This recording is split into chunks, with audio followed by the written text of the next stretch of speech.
to Cross Ice Pass, episode 14. I'm your coach, Steve Mosier. We're gonna change it up a little bit today, um, and I've been talking with my good friend Tim about doing some guest hosting and talking about what we're thinking about this week on hockey because we basically chat about it offline all the time. So I'm going to introduce you all to a good hockey friend of mine. Played for this team, the Ear In, for many years. So here we go, Tim Wood. Hey man, thanks for having me. I know I've been harassing you to come on for a little bit, but I'm glad to be here, especially after you sewered the Devils last week. So I think I need to come on and defend their honor. Yeah. By the way, Tim's a Devils fan, and as you guys always know, because I have my jersey, my Red Wings jerseys. So we butt heads a little bit about the Devils and the Red Wings. We do. I think I had some pretty aggressive predictions in the wrong direction for the Red Wings this season, but so it's still early. It's still early. I had some pretty aggressive predictions for the Devils this season. Yeah. That Uh, it's still early, I guess. yeah. Yeah, we'll get into that. We'll get into that. Well, everyone knows about my experience generally, coaching and um, playing beer league, and playing in Detroit in the illustrious Lakeland Hawks Association that Dylan Larkin and Mike Modano and Doug Wade played in. But Tim, why don't you introduce the listeners to where you grew up and where you played? Sure. Yeah, and being a Devils fan, I'm from New Jersey. We don't exactly have quite the illustrious alumni that you do from Michigan and Detroit. New Jersey's still somewhat of a non-traditional hockey state. It's grown a ton over the past couple of years, even in the past 5 or 10 years. But when I was a kid in Central Jersey, there was really not much there. There are a couple of local rec leagues, like a kind of low level A level hockey. So when I was about 10 or 11, basically most of my team went up to this Howie Meeker hockey camp. And Howie Meeker was, this old school coach from the NHL, ran this hockey camp at Clarkson University. And it was really cool. It's like I was 10 and I was away from home for the first time. I was like, this is awesome. But I was also like a really picky eater. So I literally I ate bowls of bacon bits for meals. Those were my meals. That's how I sustained myself for a week. I don't know how, but I went up to this hockey camp and I came back and my dad watched me play and he was like, I don't know what you did up there, but you got really good. And he started talking to my coaches. My coach was like, look, you should probably bring Tim out to some of the double A and leagues to try out in, or double A teams. And there was no such thing as triple A at the time in New Jersey. That was just unheard of. My second year in Pee Wees, I went out a couple places. I went up to North Jersey to try out for the Little Devils, and also out to Philadelphia to try out for the Little Flyers and the Junior Flyers. There were a couple of different Flyers teams out there, but we were actually in this little Patrick division, which was pretty cool. It was the Little Capitals that played in DC. It was the Philadelphia teams, and then North Jersey was the Little Devils, and there was a team called the Rye Rangers that played at Rye Playland, and then there was a team called Apple Corps, which is basically a Long Island team. And now there's a Junior Islanders team out there. So I chose the Junior Flyers. They just seemed to have the best team, the best talent. The coach really wanted me on the team, and I stayed in that organization for a couple of years through Bantams and midgets. But that second year in Pee Wees was really kind of a cool year for me. Our team was really really good. The kid who was actually the center on my line got drafted by the Ottawa Senators in the second round, and he played for Harvard. And we were kind of one of the first sort of generations of that area of the sort of Philadelphia, Central Jersey, North Jersey area to really kind of put New Jersey hockey and that sort of Mid-Atlantic region hockey on the map. Before that, the only guy that had ever even made anything of himself out of New Jersey was Jim Dowd, who was from Brick, which is on the coast, and he went to, I think, Lake Superior State. So that year in Pee Wees, I also went up to the Quebec Pee Wee tournament, which was a pretty cool experience. Got to play in the Quebec Coliseum. I actually one of my prouder moments is I scored 2 goals against this team from Edmonton, actually the Edmonton Junior Oilers, but they had like 3 kids that were 12 years old and already like 6'3". They're probably out on the farm baling hay and throwing cows around and stuff like that, and they just they just dummied us. I think the score is like 11-4 or something like that. But the first goal that I scored on the ensuing faceoff, the puck got thrown into the stands, and all I see is my dad running around the concourse to go harass the person to get the puck. I had this vivid memory to this day. It was really cool, and I still actually have that puck. It was cool. But later, my dad told me I wore number 19 almost my whole life, and later my dad told me that Joe Sakic, who I wore number 19 because he was my favorite player, was in the crowd and saw me score that goal. So that was a really cool moment. So when I got to Bantams, that was when Joe Sakic was with Quebec. Was Quebec? He? Yeah, he was with the Quebec Nordiques. Yeah, that's why I was there. And one of the funnier things about the Quebec tournament, and you hear a lot of podcasters talk about, Colby Armstrong just went up there with his kid, and Merles talks about it a lot on Chicklets, is the parent experience up there. But for the kids, like we went up there and our parents stayed in hotels, but we stayed with billet families. Like I was like sleeping in this random person's apartment, and it's like a single mother with like her kid who was on this other team. They didn't speak English. They spoke French. We spoke English. It was so weird. But were you still eating bacon bits?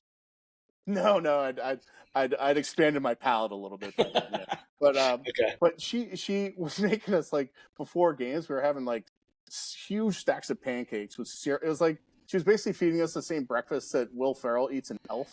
It was like she's like throwing M&Ms on the pancakes, and we were 12. We were like, this is awesome, And then we get to the game and just get the stuff beaten out of us by a bunch of farm boys in Edmonton. So we didn't last very long in that tournament. We went up there for 3 games. The other interesting thing about that tournament is at the time in our Pee Wee division we could hit, but up there was no checking. So we got a lot of penalties, which is a problem. The kid actually that you kind of paired off with other kids, and like we were staying with this one family, but these other group of kids were staying with like these people out in a cabin, and they were like, they were snowmobiling around, and we were like, we're so jealous. Like we're just sitting around watching like All in the Family in French, and they're like going on snowmobiles and having like the time of their life. And I was like, how did we got kind of the raw end of the deal on this? But so anyway, fast forward a little bit, started playing Bantams for the Junior Flyers, but I also at the time I always did pretty well in school and was looking at boarding schools. So I moved on from going to those the Howie Meeker camps, and I started going to hockey camps at Exeter, Phillips Exeter Academy, and that really interested me in the prep school experience. Like, it's a top 5 boarding school in the country, one of the best schools in the world, and it's just such a beautiful campus. So, the coach saw me playing there and was interested in me, and then that was the last I heard from him because I didn't get into Exeter. So I wound up actually going local to my house. Also, Exeter was like 5 hours away from where we were, so it wasn't really ever going to be an option. I should never be probably wasn't like Shattuck or some of those other schools that like I think they give scholarships. Yeah, no, they didn't. And Exeter's like academically serious. Shattuck, I think, is more hockey serious. Don't tell Sidney Crosby that. Yeah, exactly. There's a funny story about the baseball fight they got into. So I actually decided to stay local. There's a school called Lawrenceville that had a very good hockey team. They played a lot of good schools. We played Canterbury, Belmont Hill, Taft, Choate, Kent, South Kent. They hosted a tournament every year called the Lawrenceville Tournament that actually the school had never won its own tournament until this past year, actually. That was the first year the school ever won. So, again, Lawrenceville is an amazing school. I had a great time there. If you set foot on that campus, you're like, I can't believe this is a high school. Like, it's insane. This guy, Joe Tsai, who's actually the owner of the Brooklyn Nets, just gave the school $100 million for a new athletic complex. So it's just off the charts how amazing this place was. Like, future draft picks are coming from there. Is that what you're telling me? Yeah, I think there was a kid drafted there last year, but this kind of dovetails with the explosion of New Jersey hockey at the time. It was just, Lawrenceville was really the only decent option locally to play competitive hockey, and as well as playing on the Junior Flyers. But my Junior Flyers coach, he didn't care that I was going to Lawrenceville. He was like, if you miss practice because of school, you're getting benched. So like I would go out to Junior Flyers games after missing like a Tuesday practice because I had school, and I'd sit for the first 2 periods. And my dad was just like, "Why am I bringing my kid out here 2 hours out to Philadelphia, of all places?" And I say that with the amount of disdain that I meant to say that with. And Philadelphia. Um, and luckily, at that same time, this new rink got built like 10 minutes from my house, and the Mercer Chiefs were born as a Central Jersey AA option. So once the Mercer Chiefs were born, a lot of kids from like Toms River, which is where I think the Van Riemsdykes are from that general area. I think Carlson's from around there. But now you see like all these kids are from coming up from New Jersey. You know, the Van Riemsdyk, Carlson, Gaudreau, and you know, we can talk about Johnstone later. But one of the things that I did at Lawrenceville, there's this big prep school sort of boarding school recruiting tournament called Hockey Night in Boston, and it's probably the best team I was ever a part of. I was the only kid on the team actually that didn't go play Division I college.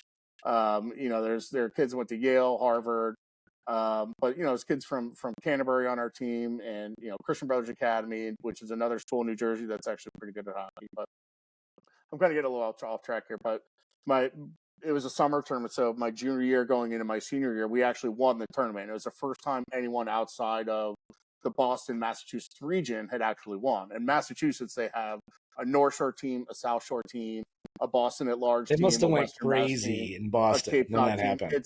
They went nuts. And it's like, at the time, you know, New Jersey? Time, like, yeah, well, we were called Team Mid-Atlantic. You know, we had kids from, you know, it was North Carolina to like Pittsburgh to New Jersey just to field a competitive team. But we actually wound up winning, and they were just like, who the hell are these guys? Like what are we doing here? I had that similar issue when I was a kid in Michigan, because you know, like you said, I was in one of the big three hockey states. But like, you'd have a team. You guys were probably way better because the team I played against was Oklahoma, Arkansas, Texas, and Louisiana, and they were like 7 feet tall. It's like, what are these kids doing? I didn't tell you actually. Speaking of Michigan, when we went to that Pee Wee Nationals when I was with the Junior Flyers, it was great. You know, we beat like this Junior Penguins team to win the region, and then we went to Nationals where we ran into the Chicago Young Americans, the Detroit Little Caesars, and Grosse Pointe Detroit. And Grosse Pointe Detroit was actually the best team that year. They beat us 24-1, I think it was. They just they just kicked the crap out of us. It was unbelievable. They had a kid. His last name was Kachuk. I don't think they were related to the Kachucks of now, but this kid was he scored 12 goals himself on us. It was unbelievable. And my coach just kept throwing me out there. I was like, man, I don't want to go out there anymore. Like I was kind of a bigger kid, but I was like, we're getting killed, man. Like, you know, we were like, you know, we're like, oh, we won our region. We're so cute. We're the best team around. And then just to go up to Detroit and we're like, oh no, we're not that good. The funny thing is, though, you know that even in beer league, though, when you're down by like 8 goals or something, and you're getting worked, you're like, oh, there's still 17 minutes left in the game. Still have to deal with this. I'm still gonna get worked. Yeah, those are the worst. Yeah, and especially in beer league when it's like an 11:30 game on like a Tuesday night. You know, it's January. You know, it's like 1 outside, and you're just like. You're looking at the clock. You're like, why am I doing this? There's like 2 other guys on the bench with you that decided to show up. And they're also like, the refs are like, "Do you want us to just run the clock?" And I'm like, "I just want you to turn it off." Yeah, is there another option? Like, I'm like, you know, we'll just go to the bar now. How's that? You know, we're sponsored by ERN. You know, they ever tell you about that? So anyway, so after Lawrenceville, I got recruited to Connecticut College and a few other places at Hockey Night in Boston. Wound up going to Connecticut College. Didn't really jive with the coach very well. I also showed up kind of fat and out of shape. Like I didn't think Division III college hockey would be as serious as it was, but and I just did not take it seriously coming in. So I played, you know, I was basically redshirted my entire freshman year. It's like, I don't want to do this anymore. So I kind of stopped really playing seriously then. Played club hockey there, which is a lot more fun. It was me and my buddies just tooling around. And then, you know, after college, came to New York.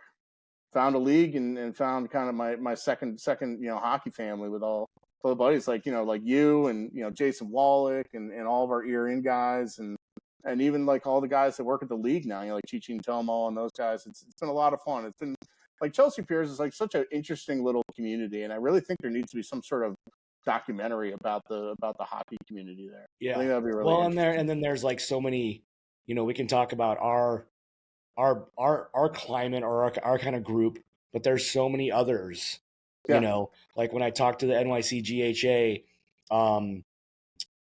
Pietro, who I interviewed for that, yep, he's on this team, the Dills in D8, and they have huge parties. They hang out. They have such a great time, and being at the rink and seeing that experience, you know, as a coach, you hope that the kids kind of get there and eventually learn that it's such a huge, awesome, fun thing to do, and it's almost better than when you're a kid in school and you make friends in school.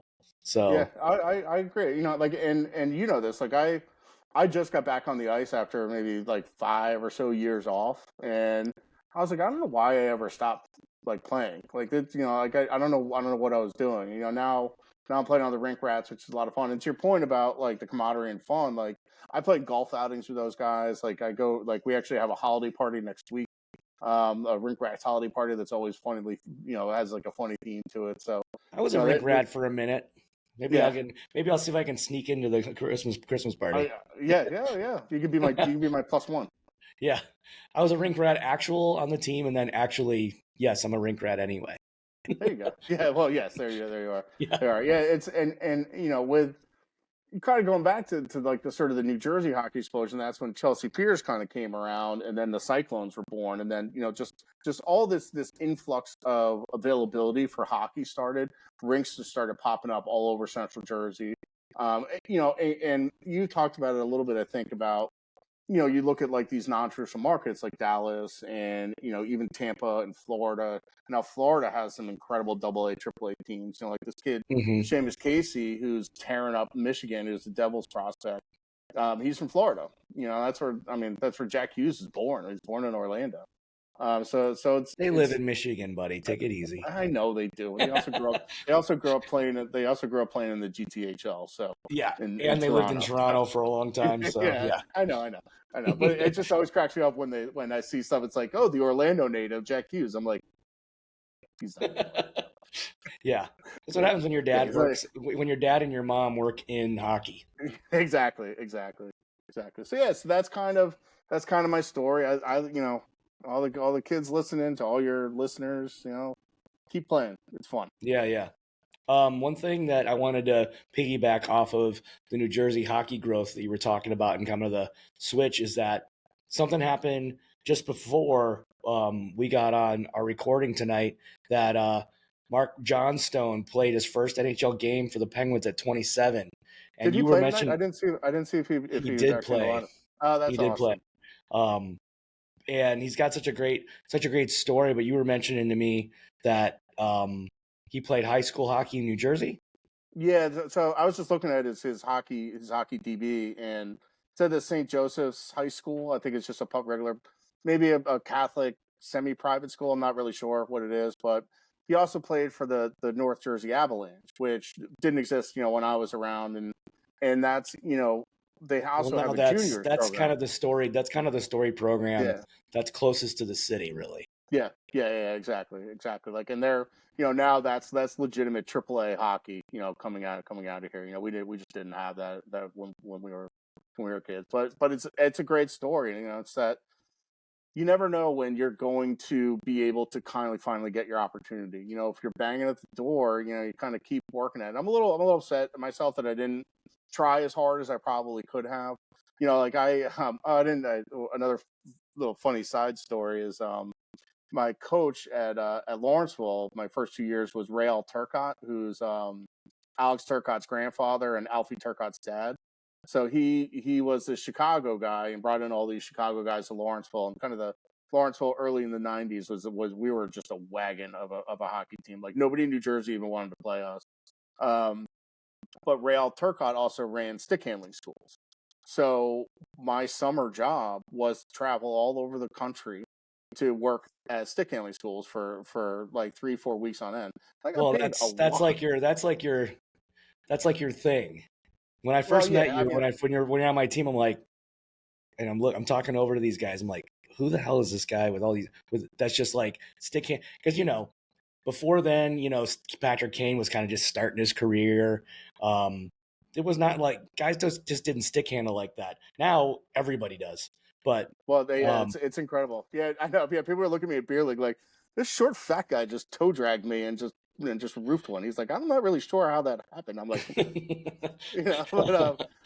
you know, and it's work. Like I was pretty coordinated, but like I worked at these camps and I played for Real and I that was years and years and years of just working at stick handling. And one of the things he always had us do is whenever we were in line for drills, coaches and you being a coach, sometimes they take pucks away from you, like when you're online. He always encouraged us to just have a puck on our stick when we're in line for a drill. You got to pay attention to what the drill is well, going to be. Yeah. therein lies the problem.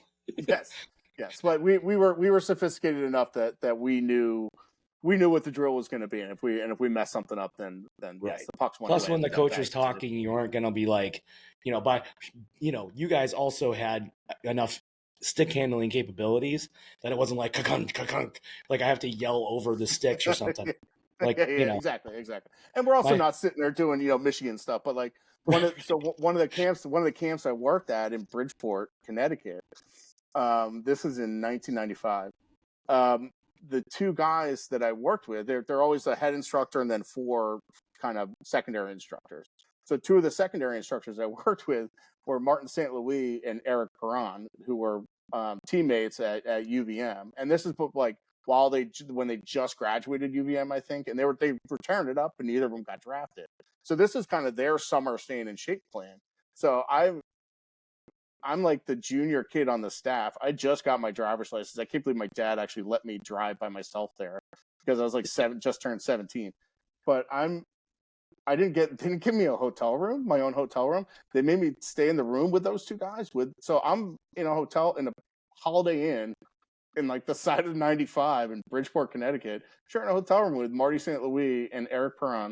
yeah, there's And nothing there. I'm sure it was like super, nothing happened weird or, no beverages were brought in. You guys are just no, drinking sodas. well, this is A this is junior in high school and two guys that are just going to college. Oh yeah.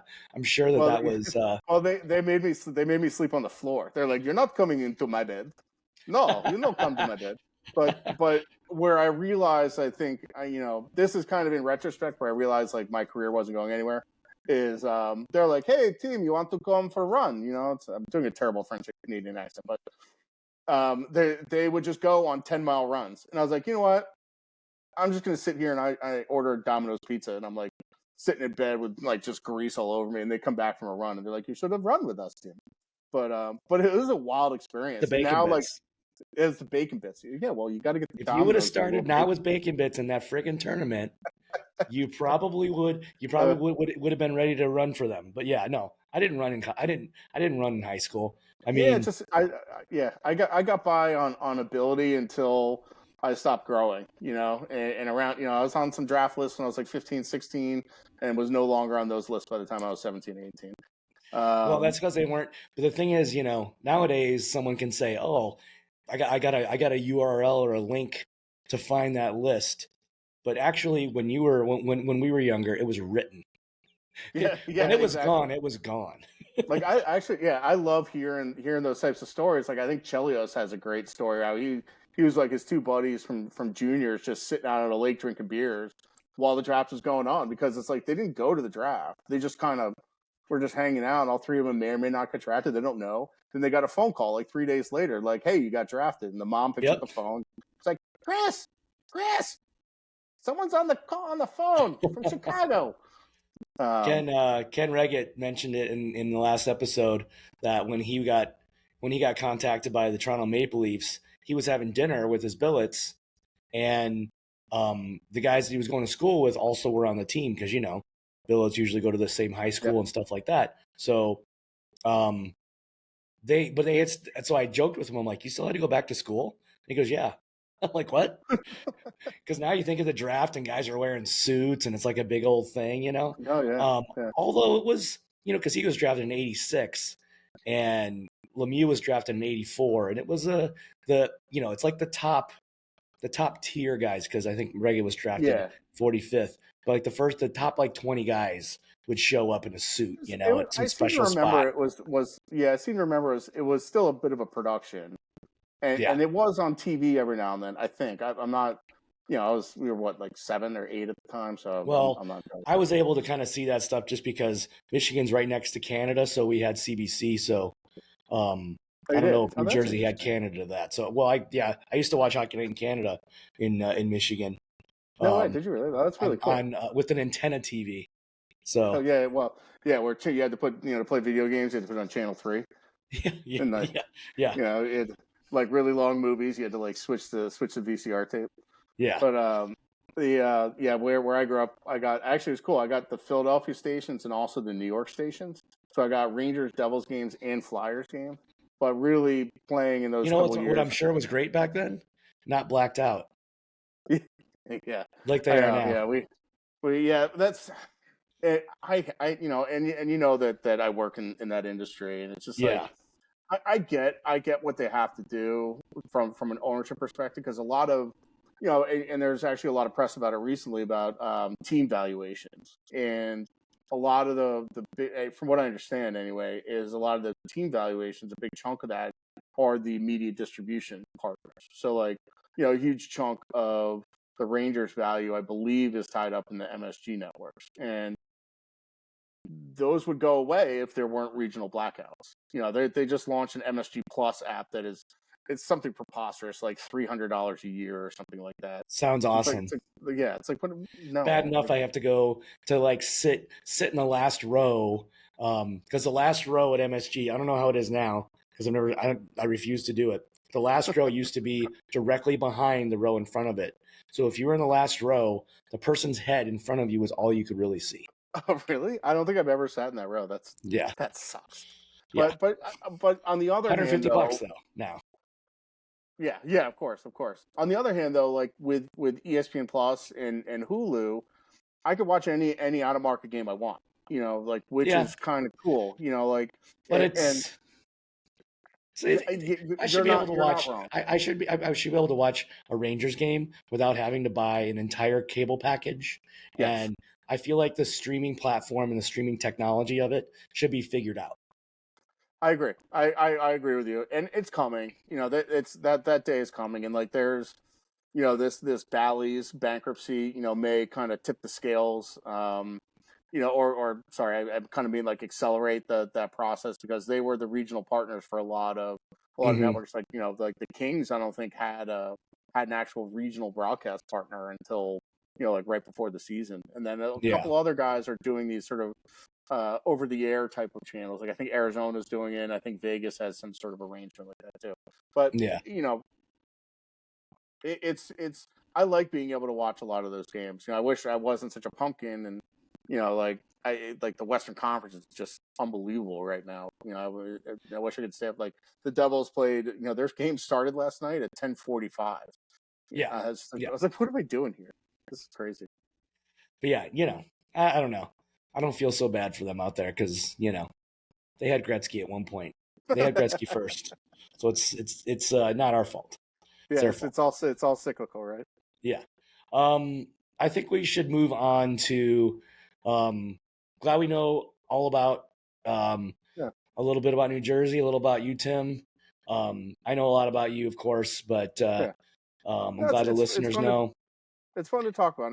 I'm proud of where I grew up. And I'm proud of where every time I always look at rosters and I see if there's anybody from New Jersey. On it. Well, and Just that's the beauty. That's the beautiful moment of this kid, Mark Johnstone, at 27 to be in the NHL. Played juniors at 19, not like at 16 like most. yeah. Played at Sacred Heart, probably because he played juniors at 20, so he probably didn't start college until later. And then ECHL kind of gave him a contract, then AHL kind of gave him a contract, and here he is, living the dream in the NHL. So No, it's 20. Yeah, it's kudos to 27 him. years old. It's a good story. And the Devils just had a guy that just made his NHL debut. This is Samuel Labarge. at I think it was like 26 or 27 last week. I mean, he's back down in the AHL, but they gave him that shot up in the NHL. You know, it's a cool moment. It's just a cool moment when you hear about that kind of hard work and that sort of story and that background, kind of finally making it. It's always Yeah. nice to hear. Well, now that we're kind of in the quarter season and teams are having to bring guys up because of injuries and things like that, and because Oh, yeah. of, like the Penguins brought this guy up because he had a couple goals, I think. So maybe they figured they'd crawl themselves out of this power play or something.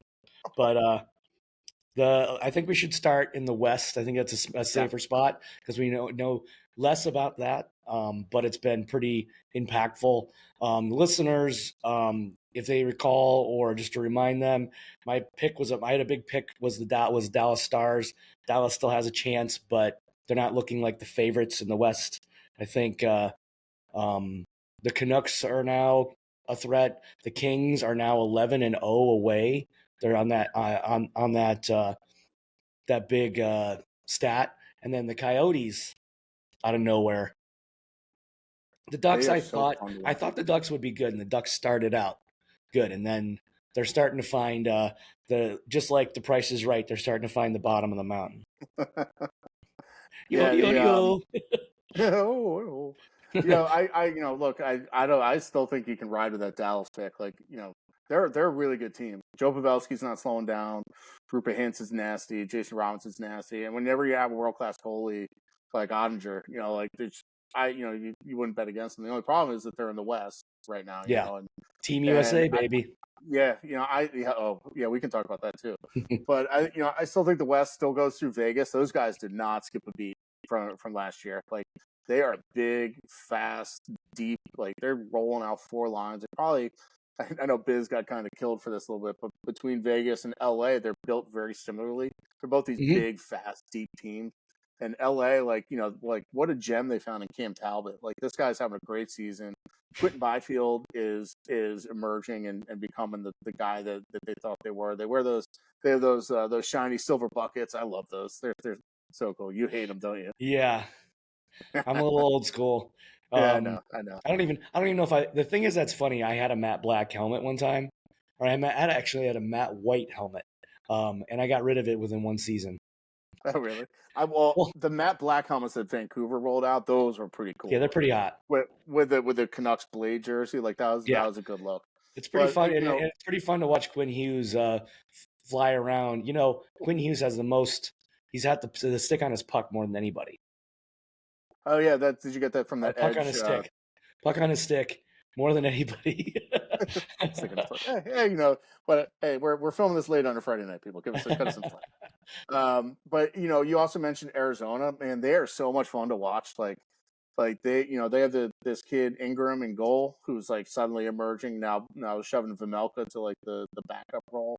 But Clayton Keller, like Yeah, he is awesome. Like, he's one of the yeah. best players in the He's got a league. breakout year for sure. And to your point about, we kind of pepper this in a little bit, but the USA roster, like, people are putting him like as a reserve. I think he could be like a second liner on this team. Like, Yeah. he is nasty. He had this. I was watching them play the Caps when they when they pumped the Caps 5-goose in the first period the other day. And he had this sauce pass on the power play, just across the entire ice, over a stick, under a stick, through some legs, over to Grandma's house where Logan Cooley just tapped it in. I was like, oh my god! It was like just the casualness of how he threw that out there. But he's nasty. Cooley's nasty. They've also found some interesting guys like Carsoni and Michelli are really Yeah. good. So they're Vetrano. fun. Vetrano's doing Yeah, Vetrano is lighting up. with I the have Ducks. Vetrano on my fantasy hockey team. I picked him up like early in the season. He was lighting it up. But the Ducks fell off a little bit. I don't know what the deal is with Zegras. I think he's still sitting on 2 points. I don't know if he's put up any more than that, but He's not going to be able to make much extra. He's going to have a really hard time. The thing is, I always say a guy gets a big contract, he's either going to do really well or really bad. They never just kind of even out. Like, oh, I scored 30 goals. Now I make $5.5 million a year. I'm going to score 30 goals. It never works that way. It seems to always, that first year in our contract seems to be hard, but I think he's injured. that he could very well be. He's a smaller guy too. Like, I mean, he probably weighs a buck 60, buck Yeah. 65. They're lying on on what his actual official listed stuff is. He's Yeah. like 6 foot 165. But Well, and I think I think I think the I don't size like. difference is why the Ducks are starting to fall off. Yeah, they and we can, kind of reminds me a little bit of the Devils that we'll talk about in a little bit. But I think that really kind of covers up the West. Yeah, Vancouver. I just watched the Vancouver Devils game. That was like, as a Devils fan, I had like 6 heart attacks. But God, that was a wildly entertaining game. Those are two fun teams to watch. And Yeah. and Quinn Hughes is just, my God, the explosion this kid has had. And then with The Pedersen and offense is Demko, his. They it is build it around him. it runs through him. And Philip Hronik has worked out as like a beautiful, beautiful pair for him. Like, that just, they're unbelievable. Ellis Pettersson is nasty. Garland's nasty. They're a good team. JT Miller keeps just putting up points, even though I may agree with Pasha a little bit that he's a secondary apple merchant. Yeah. But Well, the thing about Pedersen that's awesome is I saw him play in Vancouver. I want to say probably just before the pandemic, and I'm like, this kid looks like Jack Skellington. He's just going to break in half. And he ended up getting injured about a few games later. I think he missed like 10 or 15 games. But this year, and this has happened for a few guys that are breaking through and getting bigger. Elias Pettersson, I don't know if the pandemic did it. I don't know if his diet is there. Something hit, and he is a demolisher. He's hitting everything. yeah, And he's laying people out, and like you said, he was like a string bean. And but he also, he still had like a cannon for a shot. So I don't yeah, know if that's just torque or leverage or whoever he got that off, because he's got, he's wiry, like yeah, yeah, he's that type yeah. of guy. But But it's yeah, the same thing with Byfield in and around that time. Byfield, I saw an interview with him yesterday, and he looks like he's like 10 years older, and he's only been in yeah, the league for yeah. a few years. Well, and Byfield's, he's like 6'3", 6'4", something like Yeah, that. he's a So big dude. he had a body to grow into, and I think that's what they were talking about. That was one of the funny things when I don't know if you listened to, I forget who was it on Chicklets talking about Leo Carlson, and how he had got an X-ray, and the doctor was like, "You're still going to grow a couple more inches." To Leo Carlson, the kid's gonna be like 6'6". That's insane, Yeah, and he's yeah, nasty too. Like, this whole freshman class, I call them a freshman class, a rookie class this year, is right. unbelievable. I mean, Bedard's going to win the Calder Well, I unless think something the catastrophic Carlson happens. thing. I think you mentioning Carlson has a lot to do with the Zegers thing as well. It could be, yeah, he Putting definitely a could guy have right got out of the bumped on draft there. pick, right out of the draft, they put him right on the top line. Him and Zegers don't seem to gel. Yeah. Hopefully, I'm sure they're probably fine off the ice, but they just don't seem to gel on it.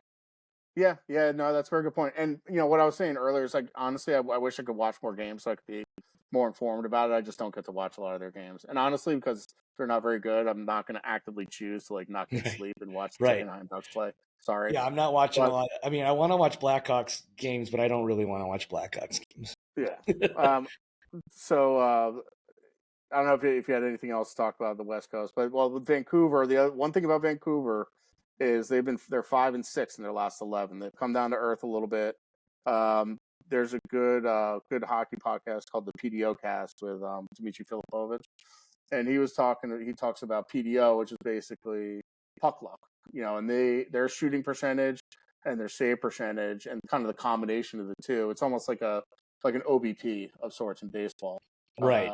Was like comically high. So I think they've come back down to earth a little bit. They're still an unbelievable team, but they Well, and were able to. they're kind of built in the right spot in the right vein Yeah, to be the last two cups have been won in the Western Conference by the Avalanche and the Golden Knights, and size wise, a little aggressiveness.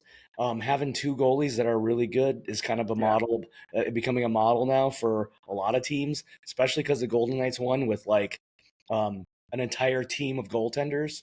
They had like 11 or something like that. They ran through like 4 or 5, right? Yeah, Before they yeah. landed on Hill. And Hill It was big.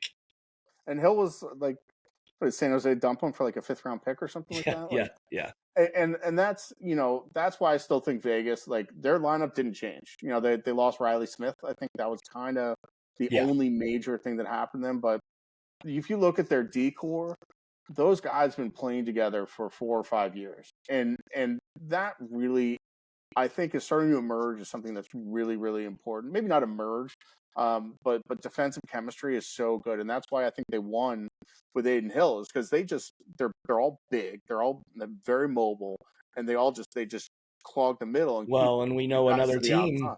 we know another team that did that, and I think that's kind of the model, like you say, is the Lightning. Yeah, exactly. Just, and it's not hockey rocket science here. It's like, if you keep Yeah. guys to the perimeter and have them shoot from Yeah, Victor tough Hedman's angles, they're not massive, going to score. Cernak's Yeah, massive, yeah. even Sergachev is massive. Even Sergeyev's a big dude too. Yeah. Yeah. Um, Well, maybe that helps us move into the Eastern. Yeah. One thing about the Eastern that is, I feel bad for you for, but also I feel for, in New York, we're around Rangers fans. We got the Islanders fans. Islanders all of a sudden are good. The Metro is a crazy place. Currently, I think the Canes are second place. Yeah. Hang And on. I can pull it up right and I think and I think and the last place Pens in the Metro are close to last place Pens. They're only like 1 or 2 games away from each other. So that just goes to show how Right. tight the Metro is right now. Yeah. So the way this looks, and there's some disparities in games played, so that's you gotta take that into consideration.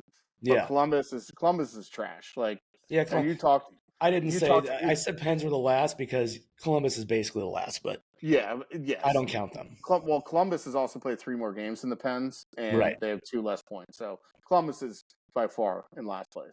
And Yeah. you talked about it a little bit, like they're just a dumpster fire. Like, what are they doing?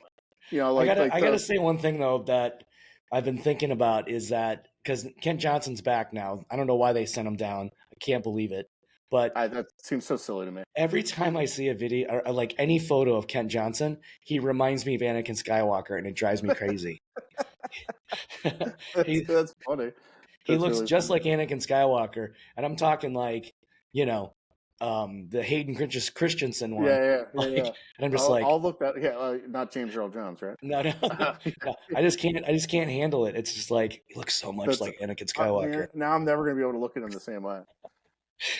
You talked about, look, you covered the Babcock stuff. Like, we don't need to rehash that. Right. But to have like his number 2 be the guy that took over, I think that was a silly decision. Yeah. But like this Patrick Laine stuff that you talked about, like he's just not gelling. Well, Columbus is going to have to. I think Columbus is going to have to find a real, their actual coach. I think right now we kind of just have a Band-Aid on the problem.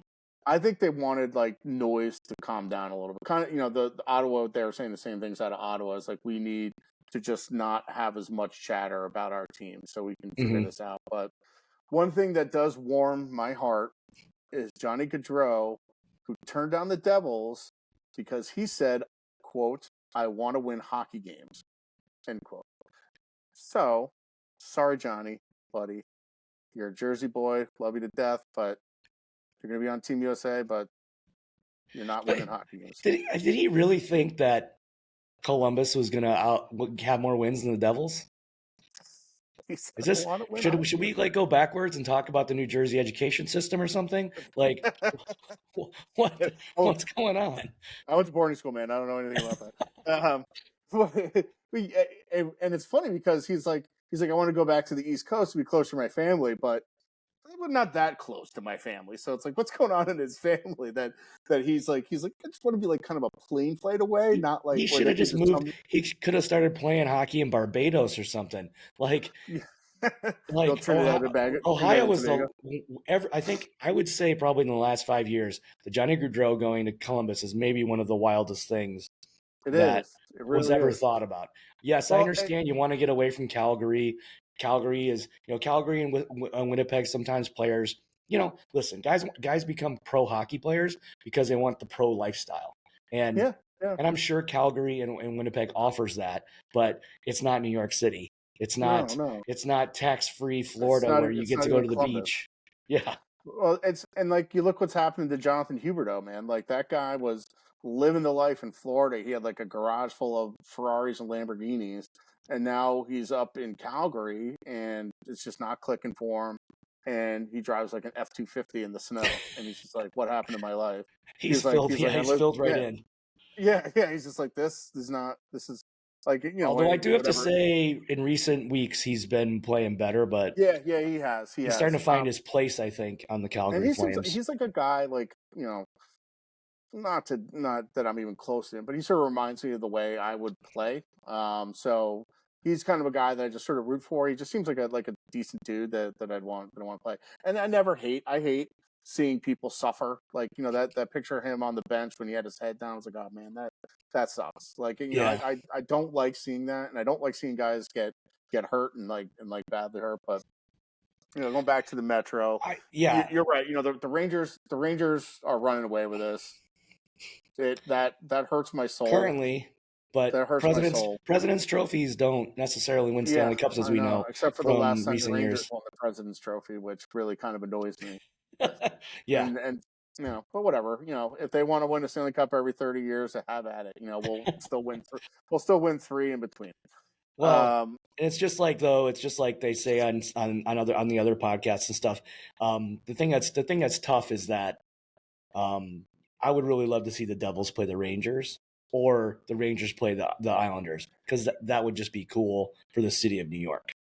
Yeah, and like the playoffs that first round playoffs last year, that was just an absolutely electric series. And like, even as a fan, I had no juice for the second round. I was like, I do not care what happens after this. You know what? You could say it was our Stanley Cup, sure. Like, we got absolutely just the doors beaten off us by Carolina. But you know what? We have just bragging rights for a year over the Rangers, and I can live with that for a year.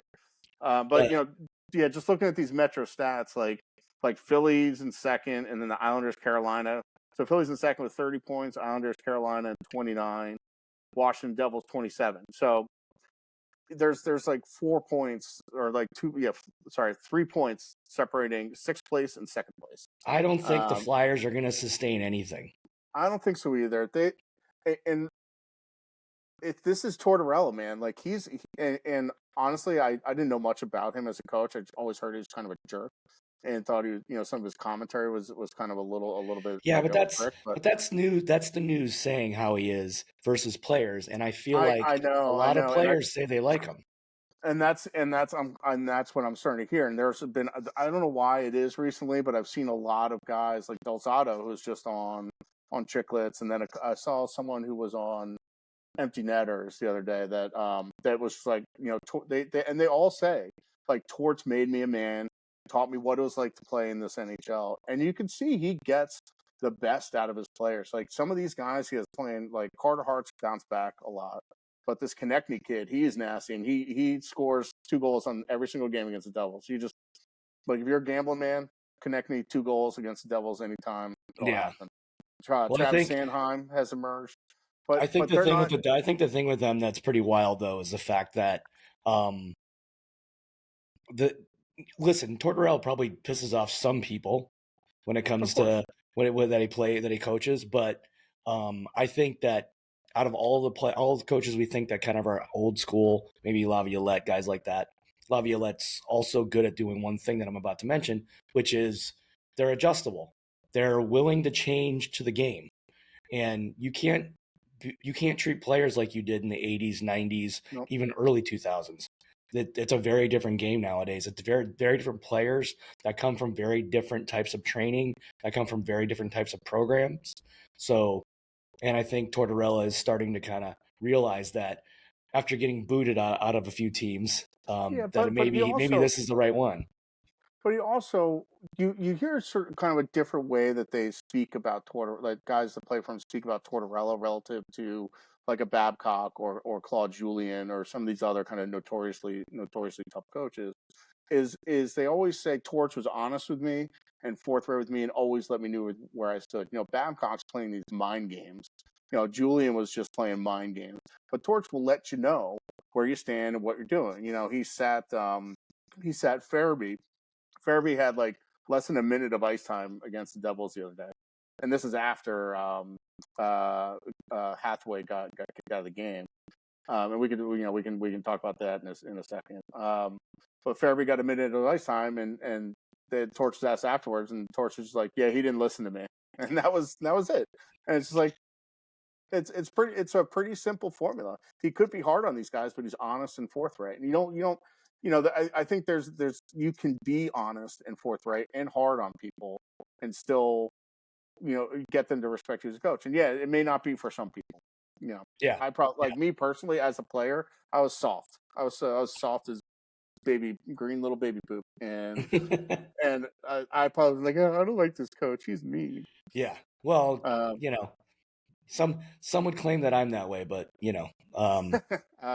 I have an entire episode about it, so it's all right. Hey, you're from Detroit. I'm an elitist boarding school kid from New Jersey. So the one great thing about the Eastern Conference, of course, Boston had a little bit of a tough go of it in recent weeks, but I think I've always said Boston's going to be good.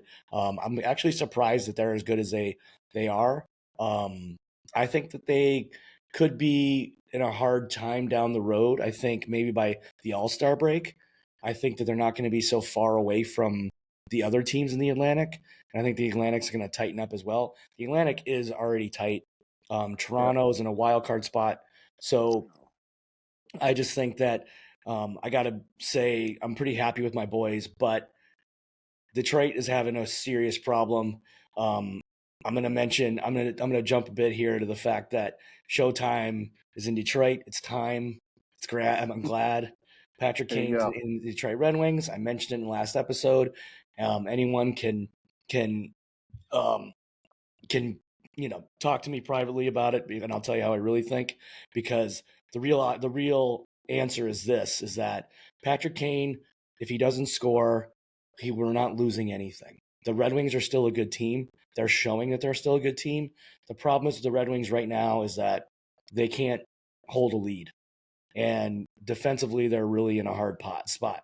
So hopefully Patrick Kane hit the post the other night against the Sharks. I can't believe they didn't bear that. Like and as I was trying to figure, you and I were kind of chatting while you were watching it as well. Even though, folks, this is a funny thing that happened. I kept Tim actually. He's right now he's a little bit outside the city, so he was a little delayed. And every time something happened, I'd send him a text, and I'd be like, "I can't believe it," because if anyone has not heard. If you watch or follow anything hockey on social media, you will know that the Red Wings got worked by the Sharks. But now that both Tim and I are here, we can both say the Sharks have worked us both. The Sharks almost beat the Rangers, and the Sharks worked the Islanders. So I don't know what's going on right now with the Sharks. This is one of those teams. This is why we love this sport. This is one of those teams that can come out of nowhere. Listen, Sharks aren't going to make the playoffs. Sharks aren't going to make anything. The Sharks are going to finish last. But they could really, really irk you when you think you got an easy win, and they showed that. So, bravo to the Sharks, I guess. I like the teal buckets, but it's Shark Week, It's So what's interesting about them? So they were they weren't even an NHL team for like the first. They go like 0-10 or something, or 0-11 their first 10 games or something, including back-to-back like 10-1 losses, just embarrassing stuff. So, those two exhibition teams between the Lightning and them, it took them a little. It took them a long time to get ready. Mike Grier went down to the locker room and had a chat with the boys and was like, you need to get some pride and play together. And I have a little bit of a soft spot for the Sharks because they have a couple of guys that were Devils that came over in the Timo Meier trade like Fabian Zetterlund. But if you look at who's leading the league in points in December, the first two guys are Thomas Hertl and Granlund on the Sharks. So they've been on a little bit of an interesting run. They could be a little bit frisky, but these guys aren't going anywhere. And as a Devils fan, I can see that the Sharks have already had the full Mackenzie Blackwood experience where he will have just an unbelievable game, stand on his head, 50 saves, just looks like the second coming of Martin Brodeur. And then the next game, give up 4 goals and 5 shots. And yeah, it's like, come on, man. Like Mackenzie Blackwood, like when he first came in the league, like 6 years ago, he was in like the top 5 conversations with Team Canada's starting goalie. yep. And he just had so many injury histories. But I wish him the best. I again, never. I would love hate to see Campbell was in there too, I think, right? Yeah, Jack Campbell was in there. When we talk about the international rosters a little bit, but Canada's goaltending is a little bit yikes. Yeah. So anyway, this whole league, the Atlantic, Boston, I think they are due for regression, but defense and goaltending, like that, it always kind of comes back to that. I've been saying this for a long time, Tim, and you've been hearing me say this. Mm-hmm. You got to have a full team. Like you can't. This is why the Oilers are not going to win anything, because they don't have a one top-notch defenseman. They don't have a goaltender that they can seriously trust. Yep. I know I have a couple Oilers friends that are like, "Oh, well, Skinner's a good guy," and I'm like, "He's probably a good guy, but he's not consistent." And Darnell Nurse is not worth $9 million as a defenseman. He's just not. No. So, and I kind of feel bad a little bit for some of these teams that gave out these contracts pre-pandemic, because the cap was supposed to kind of sequentially rise, roughly 3 to 5%, I think, every year. Yeah. But the pandemic really set it back, and whatever, you can say what you want about these teams, and you kind of have to project this out, but nobody could have predicted that would have happened, right, and have set this league back 2-3 years, right, in terms of salary cap. Like when John Tavares got his deal, when Darnell Nurse got his deal, and when Matthews and Marner and McDavid all got their current deals, they were all pre-pandemic deals, and now all these teams are so cash strapped, and that's why you can't. I don't really foresee Ken Holland. It's Ken Holland's fault. Or we could just pinpoint the one guy whose fault it is. It is, like 100%, because, and I've mentioned this before, Ken Holland was terrible with Detroit. That's why Detroit did not make the playoffs for someone. Everyone's like, oh, 7 years of Red Wings, blah, blah, blah. Pavel Datsyuk and Zetterberg left and blah, blah, blah, blah. Listen, you can't give Justin Abdelkader the kind of money they tried to give him. You can't give Danny DeKeyser the kind of money you tried to give him, because where are they now? Nowhere. They're at home, or they're playing beer league, or they're they're selling real estate or something. I don't know. Maybe recruit those guys for a beer league team. They're not 40. I don't play with young boys anymore. They're not 40. Damn it. Yeah, I chase around the old guys. It's easier that way. Nice. And then to continue with some of the Metro stuff, just to circle back to that, the Caps, I don't see that being sustainable. Like Ovi, I don't know what happened to him. He's fallen off a cliff. But it's also their power play is absolutely atrocious. And if you want to talk about bad power plays, like how is Pittsburgh is almost 0 for their last 40 on the power play. Like you think at this point one would have just accidentally gone in, off of like someone's knee or their butt or something. Like with Crosby, Malkin, Gensel, Rust. I said it last week. The biggest problem with the Penguins, and I'm sorry, I like Mike Sullivan. He was a great player. He's been a great coach for them. They've won cups with him. I totally understand it. But they hit systemically. I don't know if it's him. I don't know, because sometimes the assistant coach runs the power play. I don't know what's there, but the power play is off because everybody in the league has seen the Pittsburgh Penguins power play for the last 6 years. And it's very easy to play a team when you know what to expect. Yeah, and I don't pretend to know how those kind of the division of labor that goes on within NHL locker rooms. And you hear a little bit about it. You're like, oh, this guy is kind of responsible for the power play, and this guy kind of does some other stuff. And I could get into the Devils if you wanna get there.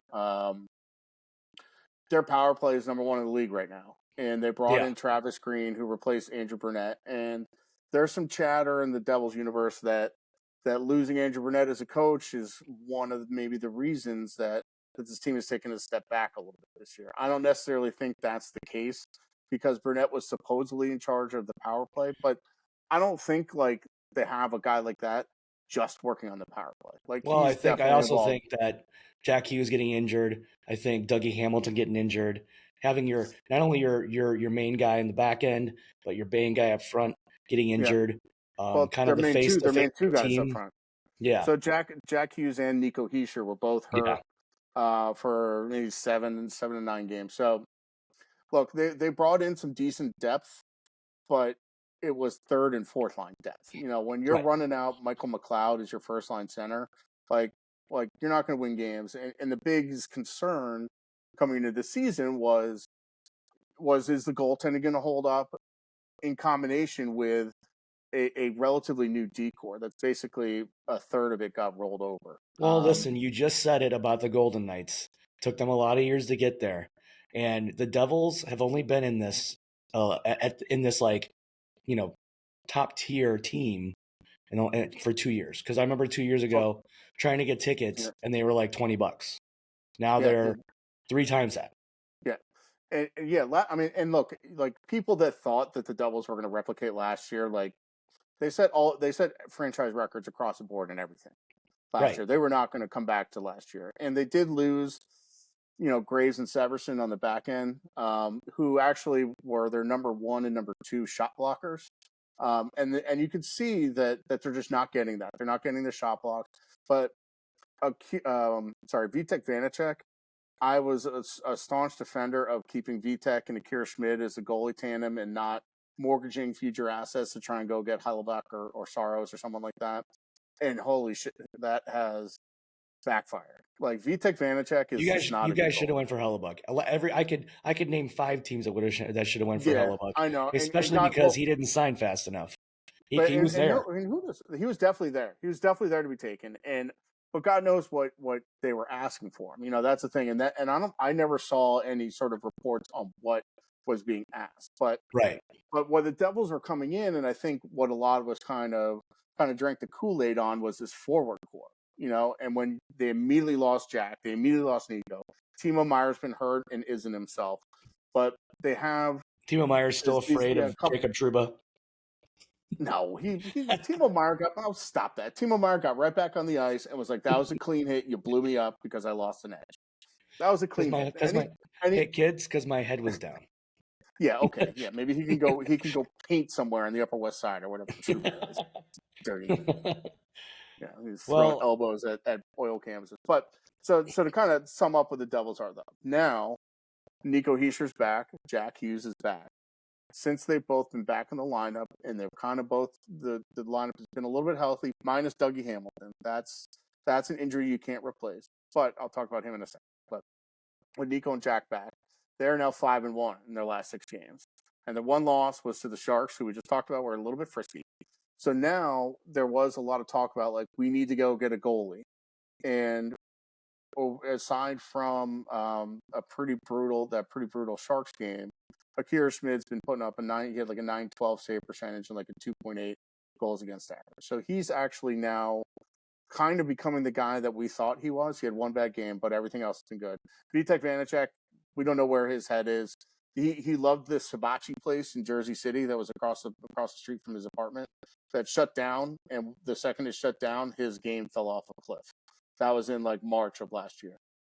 So the combination of this sort of newish decor with the goaltenders not standing up, like the amount of just wild high danger chances that they give up, it just maybe another goalie will stop them, maybe they won't, but they just need to tighten it up on the back end, and they need to get like a save here or there from the goalie. That's really what they need. So now we're kind of moving on. It's like, is John Gibson the guy from Anaheim? Can we bring him in? But I don't think John Gibson wants to leave.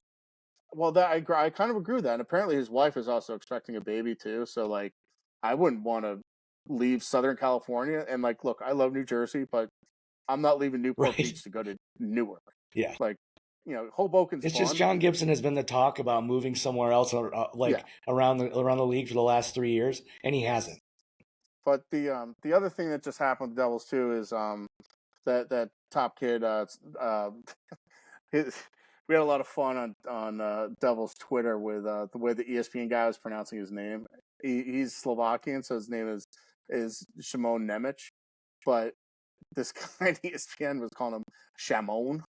It was just like, so like this kid scored his first NHL goal. He just looked really good. He's playing 22 minutes a night. But when Luke Hughes and Simone Nemec are your number one, number two guys in minutes played every night, they're two rookies. They're 19 and 20 years old. That's kind of a red flag. So I think the Devils are a work in progress still, but if you look at last season, they went on a 13-game winning streak early in the season and then kind of barely kept it together for the rest of the year. Like their December was awful, their January was okay, their February was okay. And then they had to bring Schmidt in an emergency in the playoffs, and it just happened to work. But I don't think expectation should have been that high in retrospect on them because of where the defensive core was and where the goaltending is. But like I don't think anybody expected the goalies to be this bad, but they've been pretty bad. Well, we'll have to see. It's what Jack Fitz Hughes. do. Jack Hughes, just like Quinn Hughes, is basically the plug. He's got to keep the electricity in. He's got to keep moving. Once Jack Hughes, if Jack Hughes stays, Jack Hughes. I just lost you. I just lost you a bit for. It's okay. It's okay. It catches up. Okay. But Jack Hughes, he's gonna, as long as he's playing, the Devils have a chance, and that's all you got to worry about.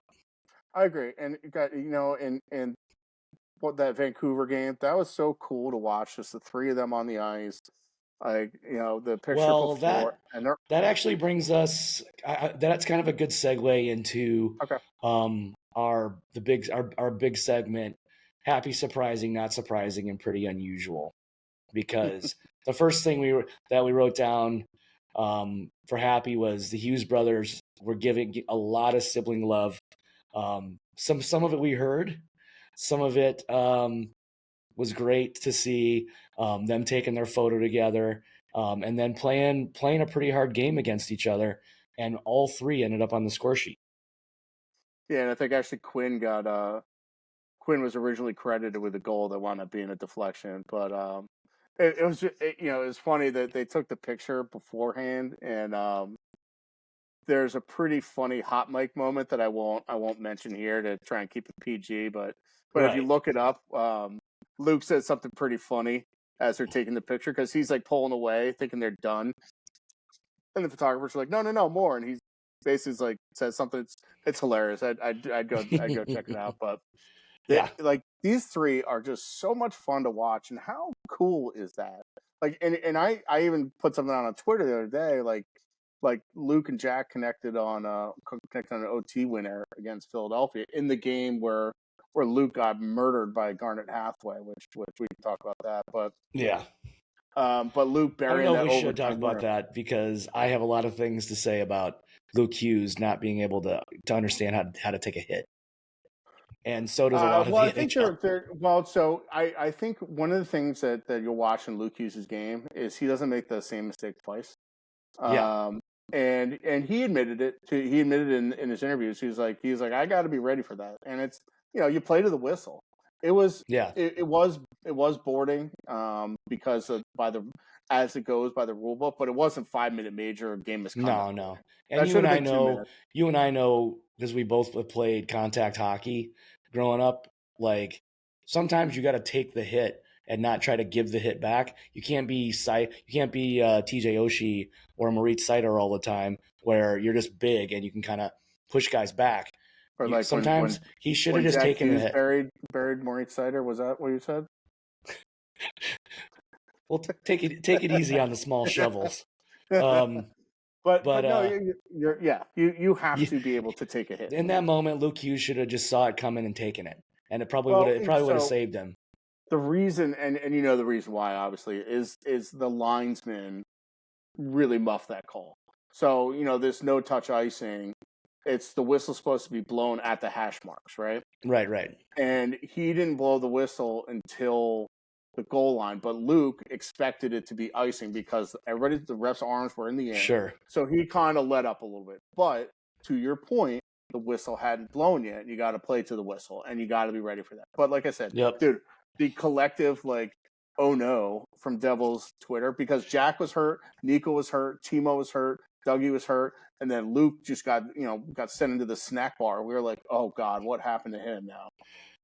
But he came out for the next period, and then wound Well, up turning the game like winner you in say OT. though, he won't make this. Well, he won't make the same mistake that often. So Yeah, I think he understands that. Like, hey, buddy, I got to probably take a little bit of that yeah. hit more than try to get away from it, because I think he tried to get out of it, and it was the worst thing that could have happened. He could have really hurt himself.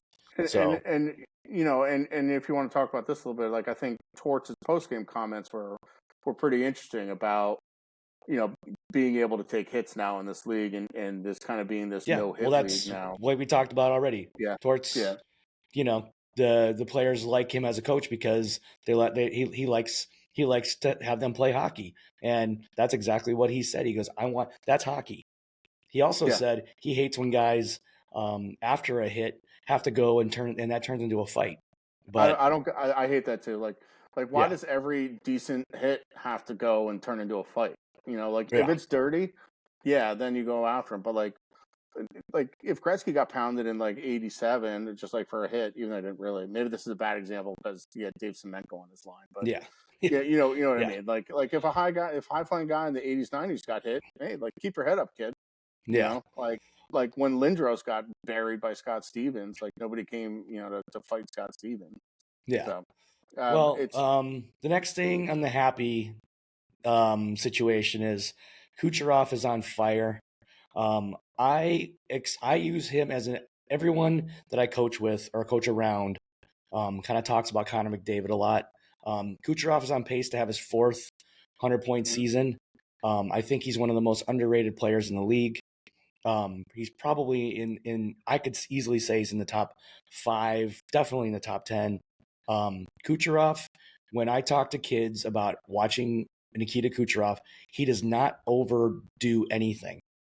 It's all vision for him. He knows exactly what's happening. He knows exactly what to do, and he knows exactly to perform. He's all performance. So if he's sitting in the right spot, the puck's going to end up behind the net.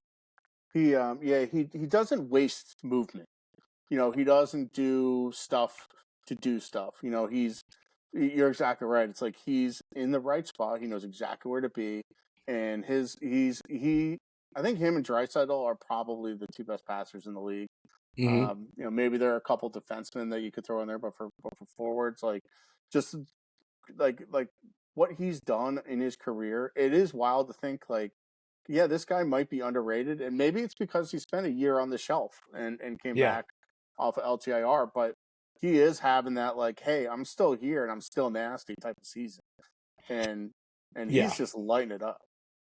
And on top of it, because of his numbers not being so like elevated, he's not getting 100 points every season like a guy like Draisaitl.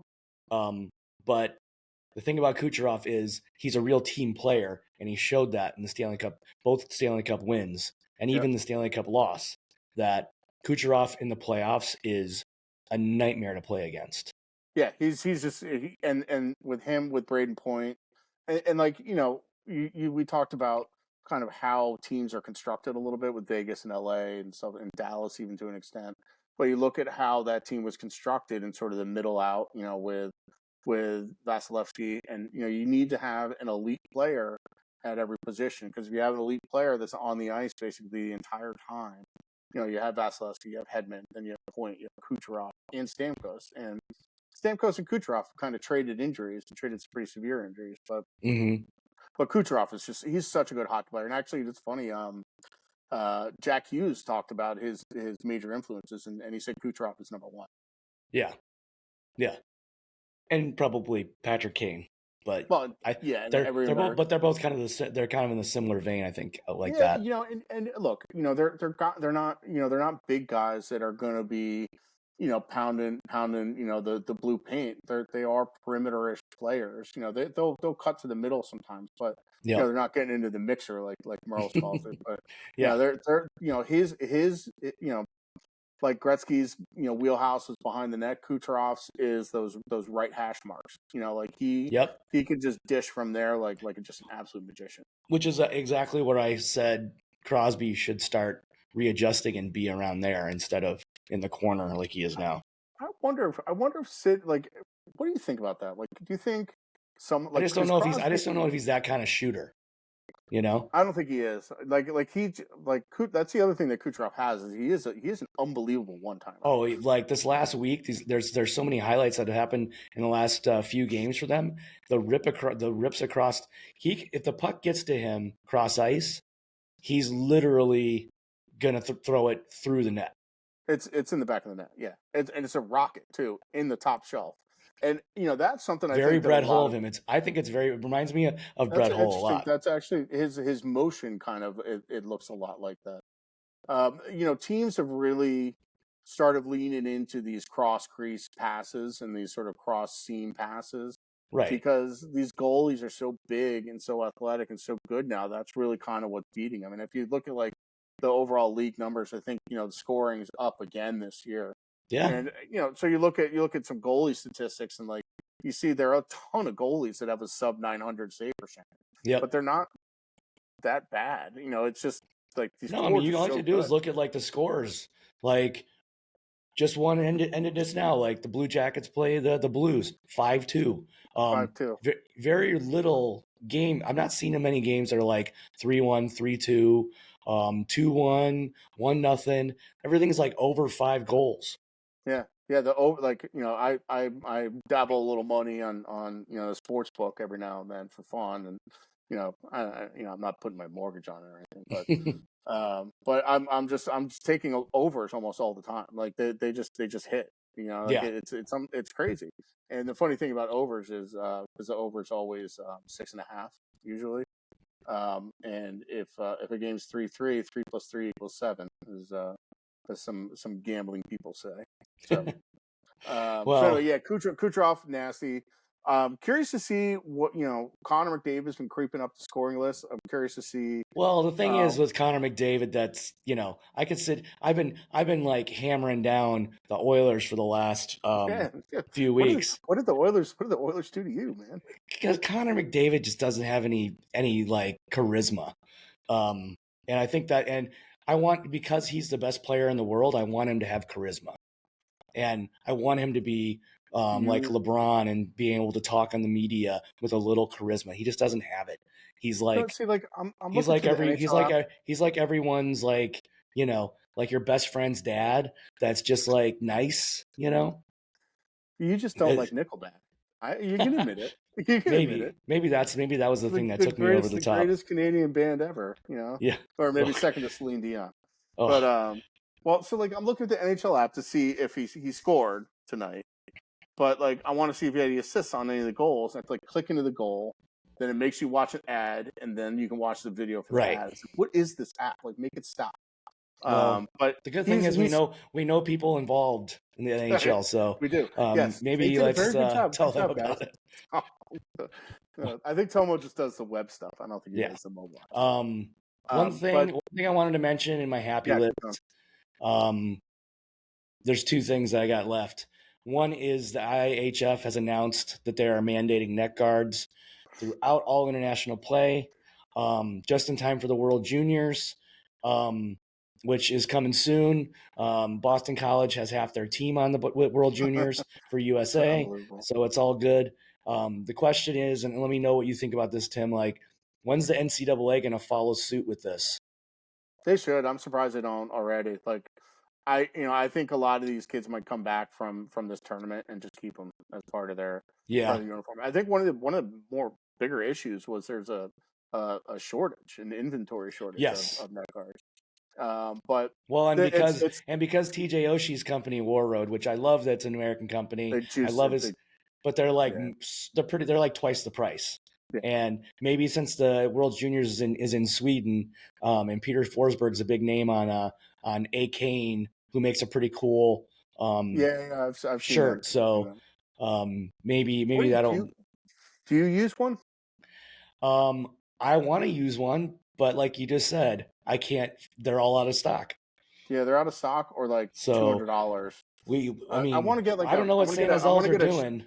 I want to get a shirt with like a collar. That's what I want. I don't want to wear it around my neck. But the Santa's elves are working on wiring for PS5s and Xboxes right now. So they're probably not worried about Yeah. making neck guards for kids. But I'll definitely, if I get a comfortable shirt with one, I'll definitely wear it.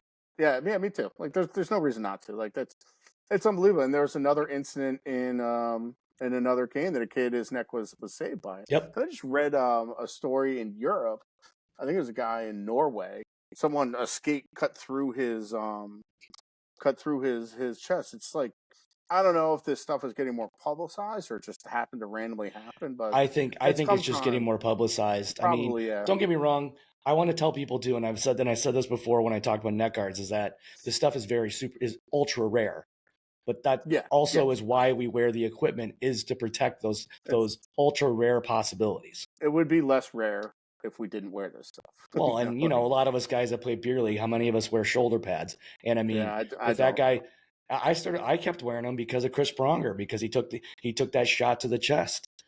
Oh Um, yeah. and then No, that's a good point. I also got pushed into the boards in the corner once, and my shoulder was not the same for like a year. So Should now you should the have problem gone to the is doctor about that one. the problem is that too many fried chicken sandwiches. My shoulder pads don't fit me as well as they used to. So it's more Yeah, of that. and like when you go to tie your skates, it's like folding a bowling Yeah. ball in half. Give me, if you're gonna give me give me, instead of a neck guard, give me a thing to cover my hands to make sure I don't eat the crap that I eat. But that being said, the last happy thing kind of fits with this. One thing, we're moving into the holidays, and holidays, ice time with the boys. Now, the reason I wanted to mention this and why I'm happy about it, I don't know if everyone knows about it. I hope I'm not breaking the fourth wall here or something about talking about this, but um, back guys, mostly guys go home for Christmas, or for the holidays for one reason, so they can play at least a little shinny, or play a pickup game or something with the boys they played with in high school or something. And then they can have a few sodas after, and and meanwhile, their partner and the kids can hang out with the grandparents. And then, we get to go to the locker room, swear like a sailor, have a natty ice, and chat about your year you're having. So, Yeah, but it's just continuity of beer league, honey. Like, this is. I'm sorry, these are the rules. Like, this is like I told the guys I would play with them. I'm sorry I didn't ask. It's yeah. but also I'm not going to help wrap the presents either. So I'm sorry about that too. There. Right. Yeah, also, I'm going to come See, back. my There. problem is, as a designer, I know how to fold paper, so I have no excuse for there. I wish that was yeah. I come down to Maryland for the holidays now, and there's ice is few and far between. But I did bring my stuff with me because where I'm going to be for Christmas is right near the Navy hockey rink, so I might get a little open ice time around there. That's pretty fun. I like that. Yeah, it's cool.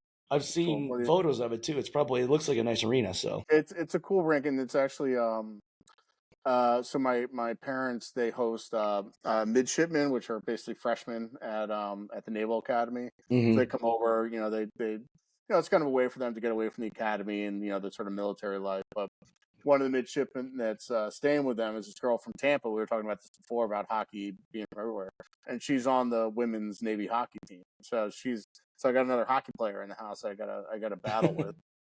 She'll probably skate circles around me because I don't understand why these military academies aren't she's better in at hockey. shape. Well, She's in the military. She's in shape. That's she's what gonna walk like, right around you. Why aren't the Army and Navy like just pumping D1 teams? I mean, I guess maybe a lot of people don't necessarily go to the service academies, but like these people are in such insane shape. Like, imagine playing beer league against one of these people that are in that good of shape. You're like, man, stop. Like, I think once in a while we run into a guy that's like that. Yeah. You're like, come on, just try hard. Like, I haven't seen the defensive zone in like 10 years. All right, surprising. I'm gonna mention one thing real quick that is fun. That's surprising is John Hines in Minnesota is got the Wild buzzing. One thing, the reason I wanted to bring this up is that sometimes a different voice in the room really can change your like winning environment, and it doesn't necessarily mean that the coach you just surpassed was any worse at it. It just Yeah. sometimes doesn't work. Yeah, and the same thing happened in Edmonton actually. They just won again tonight. So I don't think they've lost since the coaching change. Maybe one game Yeah. since the change. But it's like those two teams are just getting sunk by their goalies and yeah, and McDavid said it about Woodcroft. He's like he didn't lose the room. It was on us. But changing that voice and changing the messaging and Hines was Billy Guerin's boy. I think they played together at Wilkes-Barre. Yeah. And Hines was a former Devils coach that had not so much success. He was one of our coaches during what we called the dark times. Well, During and I always tell the kids one thing that's important, and it's the one thing that sometimes I say it probably in an angry way, is that I can't put the puck in the net for you. So, and and there's a lot that's the thing. If they're not going to compete if they're not going to compete on the ice, maybe a little change helps. yeah, and the Devils. There's always Devils chatter about firing Lindy Ruff. I mean they chanted it last year at the game. It won't happen. So, I know it won't happen. He just signed an extension, but Yeah. like the two coaching changes so far have proven results, but it doesn't necessarily always work. There may be a little bit of a bump. Like you look at Bruce Boudreau last year in Vancouver, who was it last year in Vancouver or the year before, where he came in, they did that whoop Bruce, there it is chant, and then they just fell off a cliff and had to bring in Tocchet. So change it, it happens. I just what I would like to see this coaching carousel, man. Like, can we? I would love to see some new voices come in. Maybe it's not going to happen mid-season. Knobloch is, I guess, kind of a new voice of sorts, but I don't know. I don't know what you think about that. Because of the young guys, and I'm gonna talk more. I'm gonna jump off that for half a second. Yeah, because no, we don't need to talk about it. I want to talk. Well, there's something I want to talk about in my coach's corner, but fighting is ticking back up again. You mentioned that to me. Now, one thing after you mentioned that, I have an idea for, and we just talked about the fact that after a good hit, a fight happens, and I'm wondering if that's why fighting's happening, or are guys trying to make sure that they can stay on an NHL lineup? It could be a combination of the two, and it's also like what's being counted as a fight. It's like after Hathaway hit Luke Hughes, is Jonas Siegenthaler going and giving Hathaway like a little bear hug? Is that considered a fight? Is it just fighting majors? Like I don't know what went into those numbers, but apparently it's like gone from 0.18 a game to 0.22, so it's not a huge jump. But I read it in the context of an article by Greg Wisniewski, I believe is his name, from ESPN, and he interviewed Nick Deslauriers from the Flyers, and basically Deslauriers was saying, he was like, fighting really fell off a cliff during the COVID years because there's no crowd, and he was like, why am I going to get into a fight when it's not really they're going to energize anybody in the building? Maybe my team, but there's no crowd to get behind me. It's just not a thing. So I didn't see what the numbers looked like pre-COVID where they were, but they are up from those years. So that may have been something into it. But you're probably right to an extent. It is this response level stuff. But I think we've also gotten away from the pure enforcer. There's I mean, I talked with Ryan Devine about that. Like, the policing of the players on the ice is so important.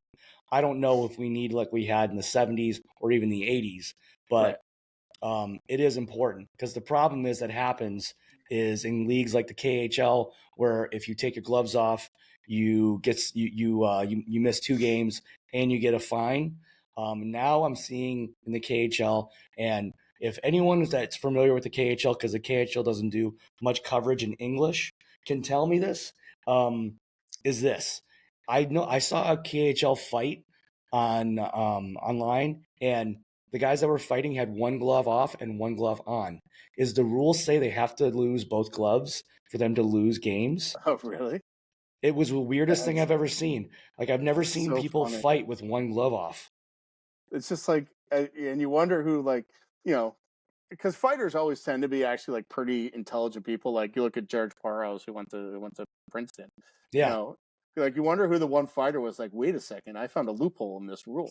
He's like, it's like, it's like, and you look at overtime, and they're trying to figure Well, out ways these to guys tweak in that. Russia are like bench pressing bears. So, Yeah, they're fighting bears and drinking bottles of vodka. yeah, You've heard like the Russian gas stories. These guys are fucking maniacs. Pardon my yeah, pardon my French, but I did not see that in the KHL. I don't right. know, like, but Ryan Reeves is kind of the last of the guys in the NHL that's a fourth line Yeah.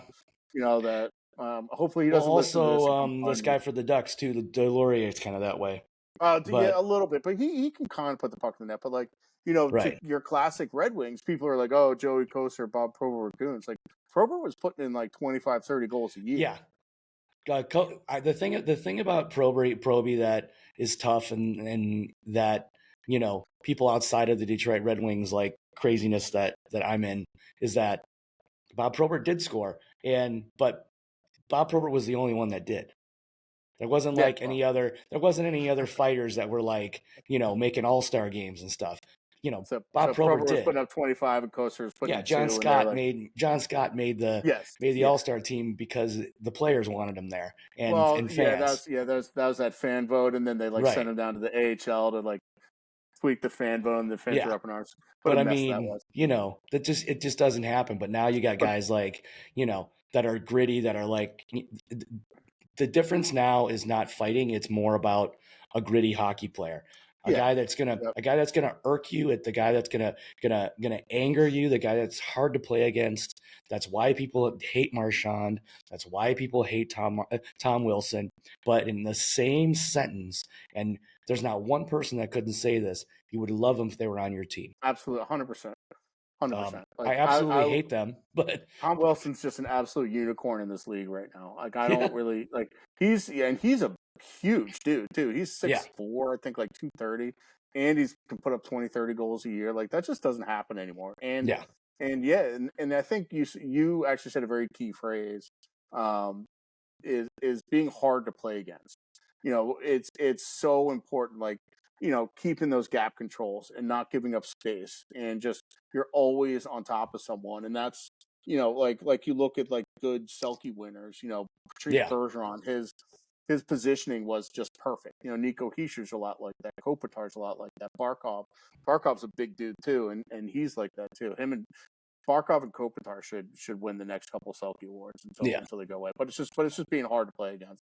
But like we were talking about scoring before, like now all these fourth line players have just incredible shots too. There's technology. Well, their yeah. training. They can all snipe too. So I don't know. I think it's mostly because guys now, they take a couple weeks off after the end of the season, and then they go train again. And they're training now. Yeah, they back train. in the day, back in the day, and this is like recently, like 10 years ago, guys wouldn't even touch the ice for a month. Now they have these leagues that happen in the summer. These guys are constantly shooting, so everyone knows how to shoot the puck. Yeah, That's yeah, why it's going back into the invention of today's current net front presence, like Cicerelli and Thomas Holmstrom had.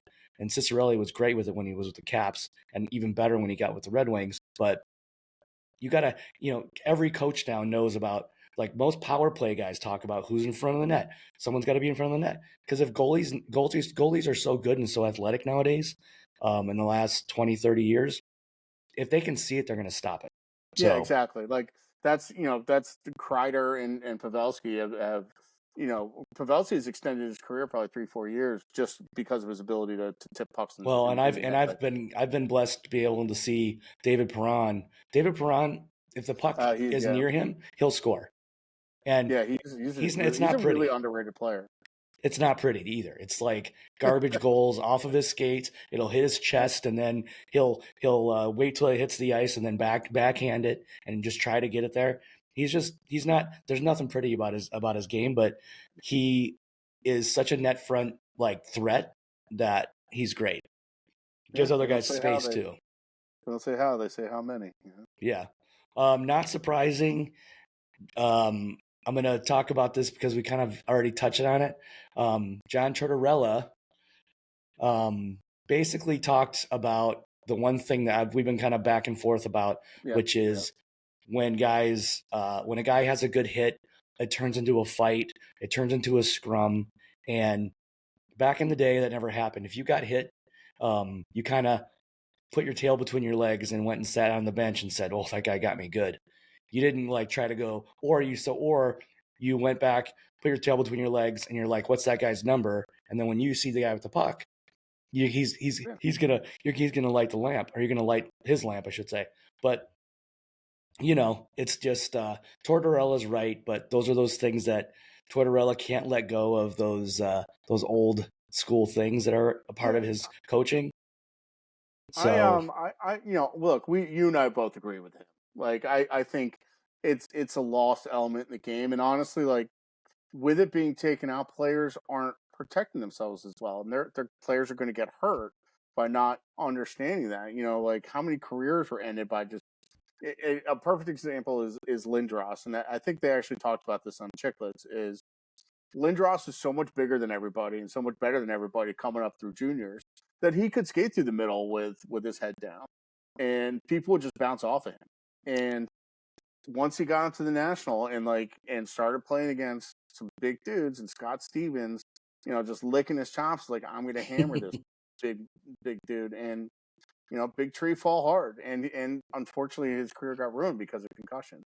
Scott Stevens may or may not have been a dirty hitter sometimes, and he may be comparable to like Jacob Trouba. But I made the point when we talked about here's a Red Wings Devils thing on it though. Yeah. I could sit here and say all day that Scott Stevens was a lot cleaner hitter than Nicholas Kronwall. And Nicholas Kronwall, I love the way he hit, and he hit in a very unique way, because Kronwall would almost hit guys from his back, which is the oddest thing I've ever seen. But he Kronwalled people, but I think Scott Stevens was definitely a cleaner hitter. But he is pretty. Look, Scott Stevens would take advantage of people in vulnerable positions. I think a little bit. Like, who was it on Detroit? Because that's a very old school thing. Yeah. Was it Kozlov that he sent into the Shadow Realm? Yeah. Sorry about that. Yeah. No. But no, you look definitely at Kozlov. Getting back to like the Devils, like they don't have anybody that scares you, or that you have to think about when it's on the ice, and this kind of ties into the being hard to play against. When Trouba's on the ice, you don't think Jack Hughes is aware that Trouba is on the ice? Oh yeah, and is going to try and murder him the next time. Everyone's got to have that team, that guy. You've got to have that guy. Like I want the Devils to find some kid that grew up on the northern Saskatchewan prairies, who's 6'5", only cares about his cows and his sister. Yeah. Or some dude who was born in a gulag. It doesn't happen because even kids in the prairie probably got an iPad and an iPhone. Then fine. Then some they're kid no longer they no longer have that grit that we thought that they used to back in the day. Then some kid that was born like Bane in a gulag in Siberia, who climbed out, when he was 6 and survived on like elk meat for 10 years, and then made his way to Belarus. I don't know. So give me some kid that's just ugly as someone who's very ugly. Yeah. I'm trying to watch my language. That's all right. The one thing I want to move on to the next segment, but I do want to say unusual. I'm going to skip through this pretty fast. I'm just going to say Shark Week was real, and I'm still feeling, and I think both of us are still feeling the bites. Honestly, what they did with the Rangers, the Islanders, and you guys made me feel a lot better about the Devils' loss. I'm not going to lie. I'm not going to lie. Plus, I like the teal buckets. Those aren't so bad. Yeah, I love the mismatch buckets. I think more teams should do that. I think the Bruins did it, but I think more teams should do that for sure. And they got the doors blown off of them by someone. They're like, yeah, we're not doing that again. Yeah. Well, I don't know. I don't know if the helmets are the problem, but I understand how us hockey players can be very particular about things. Yes. I'm going to move in. I'm going to finish our time together out with a little coach's corner. So it probably will be a good rant for you and I, because we talked about it a lot with these different moments of coaching. I think the whole thing with Tortorella, I think the whole reason the coaching is moving around is that I'm having a real hard time as a coach myself currently. With these kids they have a really small lack of focus, and they don't listen anymore. Like, it's really wild. I get I don't get me wrong. I've got a few different rules, and the kids have seen this or heard about this on my on my pod before. Is that one is big though. Like, I don't want to be interrupted. I don't want you to ask questions in the middle when I'm in the middle of a sentence. If you have a Can I ask you a question, question? well, or I'm like just kidding. Shorzy, huh? Just kidding. Just kidding. Um, Huh? yeah, yeah. But like, the thing that just annoys me so much about this lack of focus and lack of listening. When I was a kid, if I interrupted the coach, I definitely wouldn't play much. Yeah. And Yeah. I don't get it, and it's really upsetting me, because when I was a kid and I wanted to play hockey, I was ultra focused, as the best that I could be. I wasn't in no way, shape, or form my best player on the top of my team. I never have been, but like, it's just I still listen to coaches, and my new thing that I have to tell kids, and it makes me so angry that I have to do this, is I'm like, I have more experience at this than you do, and you have to listen to me. What's Yeah. your what's your take on kind of kids nowadays when it comes to I this? mean, kids, get off my lawn. Right. Um, it's look, it can be a long societal type of conversation. Obviously, there's a lot more influence that comes in shorter bites, and information is so much easier to access, and entertainment is so much easier to access. You have it in your pocket, and I'm Hmm. guilty of it too. Just flip through my phone and just looking at stuff. Um, but being born, or being kind of molded in your formative years with this as part of your life. Like, when we went outside, we were drinking out of garden hoses and playing with firecrackers in the woods. And like, I don't know, do we need to bring bullies back? Like, I don't know. Like, My dad that's said, that was a joke, but I yeah, think my dad said one thing that's kind of similar to that, is that, you know, back when you were kids, libraries closed, yeah. and a phone never closes.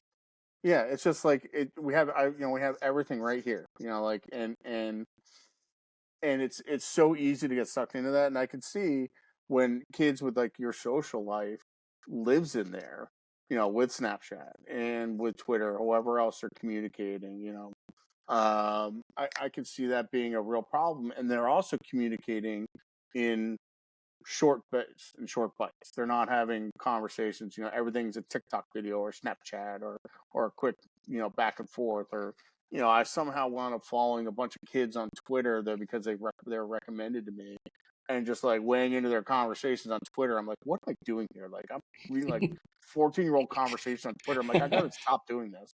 But You also, if you the other thing don't though, have that Riz. and I see, yeah, I got no Riz. Hopefully not with them. Jesus. Um, and I saw this a little bit with my kids. Is the pandemic really did some damage to this sort of generation of kids? That were preteen teens that basically went through 2 years at home. Hmm. Just sitting at home, like, this was their life there too. This and that, and it's just like, to have those 2 years of, school was where you met your friends, and hockey was where we met our friends. And when you can still play with your friends here and there, and you do that for 2 years during your really important developmental years, I think that becomes a little bit of a problem. that's my One, that's my pop psychology, child nice. psychology 101 from Well, one Concom. question with that though, because I think that makes a lot of sense about what the pandemic has done to the kids of that age and that age bracket. I'm wondering now. See, what I have my problem that I see now is that every kid's signed up for everything, and when I was a kid, I had more time than that. These kids are signed up for everything. And do you think that parents, or maybe the kids themselves, because of that time away, kind of stuck at home for 2 years just want to sign up for everything, and they don't quite understand that they're just they're kind of overdoing it. That that's interesting. Yeah, it could be. And and also, one thing just to back up is I don't necessarily want to generalize an entire generation. Like Sure. it is.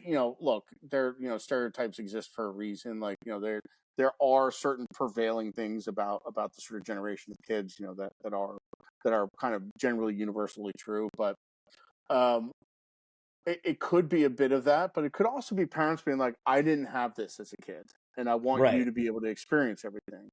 And when you ask kids like, do you want to sign up for this? They're kind of like, yeah, okay.